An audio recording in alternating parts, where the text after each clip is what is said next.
Bayangkan sebuah kehidupan di mana apapun yang terjadi, Anda tetap tenang. Ketika orang lain panik, Anda tetap jernih. Saat orang lain tersinggung, Anda tetap rasional. Ini bukan tentang menjadi kebal terhadap emosi, tetapi tentang mengendalikannya. Banyak orang berpikir bahwa kekuatan mental berarti tidak pernah merasa sedih, takut, atau marah. Tapi itu keliru. Kekuatan mental bukan tentang mengabaikan emosi, tapi tentang bagaimana Anda meresponsnya. Marcus Aurelius pernah berkata, "Kebahagiaan hidup Anda tergantung pada kualitas pikiran Anda. Jika pikiran Anda rapuh, maka sedikit saja gangguan bisa merusaknya. Tapi jika Anda melatih pikiran seperti seorang prajurit melatih tubuhnya, Anda akan mampu menghadapi apapun." Namun, ada pertanyaan yang lebih menarik. Jika manusia bisa mengendalikan pikirannya, mengapa masih banyak orang yang hancur karena stres, cemas, atau tekanan sosial? Jawabannya sederhana. Karena kebanyakan orang tidak pernah benar-benar melatih pikirannya. Sejak kecil, kita diajari bagaimana berjalan, berbicara, dan belajar berbagai keterampilan. Tapi tidak pernah ada pelajaran tentang bagaimana mengelola pikiran kita sendiri. Tidak ada yang mengajarkan kita cara mengatasi ketakutan, mengelola emosi, atau membangun ketahanan mental. Akibatnya, kita tumbuh menjadi orang dewasa yang mudah tersinggung, mudah menyerah, dan selalu terjebak dalam pola pikir negatif. Tapi itu bukan kesalahan Anda. Itu hanya karena Anda belum melatihnya. Dalam video ini, kita akan membahas cara melatih pikiran Anda agar menjadi lebih kuat dan tak tergoyahkan.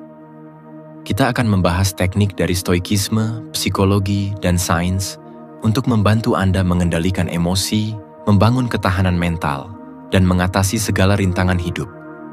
Jadi, pastikan Anda menonton sampai akhir, karena setiap poin di video ini bisa mengubah cara Anda melihat dunia. Dan jika Anda ingin lebih banyak konten seperti ini, jangan lupa untuk berlangganan. Sekarang, mari kita mulai dari yang paling mendasar, mengendalikan emosi Anda.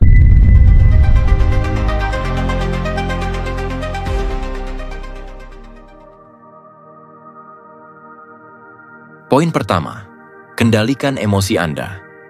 Ada satu hal yang perlu kita sepakati. Emosi bukan musuh.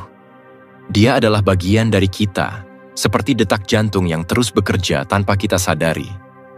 Tapi, jika tidak dikelola dengan baik, emosi bisa menjadi seperti ombak besar yang menghempaskan kita tanpa ampun.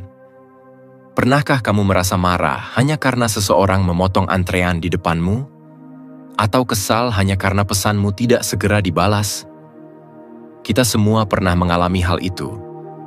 Dan menariknya, saat kita membiarkan emosi mengambil alih, kita bukan hanya kehilangan ketenangan, tapi juga kendali atas diri sendiri. Stoikisme mengajarkan satu prinsip sederhana.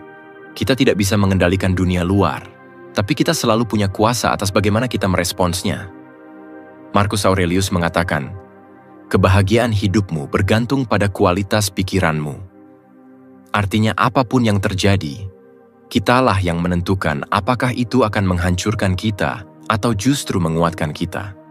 Coba bayangkan ini. Suatu hari, seseorang berkata sesuatu yang menyakitkan kepadamu. Kamu punya dua pilihan. Pertama, membiarkan kemarahan mengambil alih, bereaksi tanpa berpikir, dan akhirnya menyesali ucapanmu sendiri. Kedua, mengambil napas dalam, menyadari bahwa kata-kata mereka bukan tentang dirimu, tapi tentang mereka sendiri. Kamu memilih untuk tetap tenang, dan dalam sekejap, kamu sudah memenangkan permainan yang tidak mereka sadari sedang mereka mainkan. Menariknya, dalam kehidupan sehari-hari, banyak dari kita justru terjebak dalam reaksi spontan. Kita terlalu cepat marah, terlalu cepat tersinggung, terlalu cepat menganggap sesuatu sebagai serangan pribadi. Dan pada akhirnya, kita kelelahan oleh emosi yang sebenarnya bisa kita kelola. Ilmu psikologi menunjukkan bahwa emosi kita dikendalikan oleh amigdala, bagian kecil di otak yang bereaksi terhadap ancaman. Masalahnya, amigdala ini tidak bisa membedakan antara ancaman nyata dan ancaman kecil seperti komentar negatif di media sosial. Itu sebabnya, Kadang hal sepele bisa terasa begitu besar di kepala kita. Tapi ada kabar baiknya. Kita bisa melatih otak untuk tidak langsung bereaksi. Salah satu cara paling sederhana adalah teknik pernapasan. Ketika kamu merasa emosi mulai naik, berhenti sejenak. Tarik napas dalam-dalam, hitung sampai 4, tahan, lalu hembuskan perlahan. Ini bukan sekadar teknik meditasi, tapi secara ilmiah terbukti menurunkan respons amigdala, membuat kita lebih tenang dan rasional. Selain itu, mengubah sudut pandang juga bisa membantu. Saat sesuatu yang buruk terjadi, coba tanyakan pada diri sendiri, apakah ini benar-benar seburuk yang aku pikirkan? Seringkali, kita menyadari bahwa tidak ada yang benar-benar menghancurkan, kecuali kita mengizinkannya menghancurkan kita. Ada sebuah eksperimen menarik yang membuktikan betapa kuatnya kendali emosi terhadap kualitas hidup. Dalam sebuah studi, sekelompok orang diminta untuk menghadapi situasi stres dengan 2 cara berbeda. Kelompok pertama diminta untuk bereaksi seperti biasa, marah, frustrasi, kesal. Kelompok kedua diberi instruksi untuk melihat situasi itu sebagai tantangan, bukan ancaman. Hasilnya, kelompok kedua tidak hanya merasa lebih tenang, tapi juga lebih mampu menyelesaikan masalah dengan baik. Jadi, pertanyaannya sekarang, bagaimana jika kamu bisa mulai melatih diri untuk melihat segala sesuatu dari perspektif yang lebih luas? Bagaimana jika, mulai sekarang, kamu memutuskan bahwa tidak ada seorang pun yang bisa membuatmu kehilangan kendali kecuali kamu mengizinkannya? Tentu saja, ini bukan tentang menekan emosi. Kita tetap manusia, dan marah atau sedih itu wajar. Tapi perbedaannya terletak pada bagaimana kita meresponsnya. Jika kita bisa mengendalikan emosi, kita bisa mengendalikan keputusan. Jika kita bisa mengendalikan keputusan, kita bisa mengendalikan hidup kita. Dan jika kita bisa mengendalikan hidup kita, tidak ada lagi yang bisa menjatuhkan kita.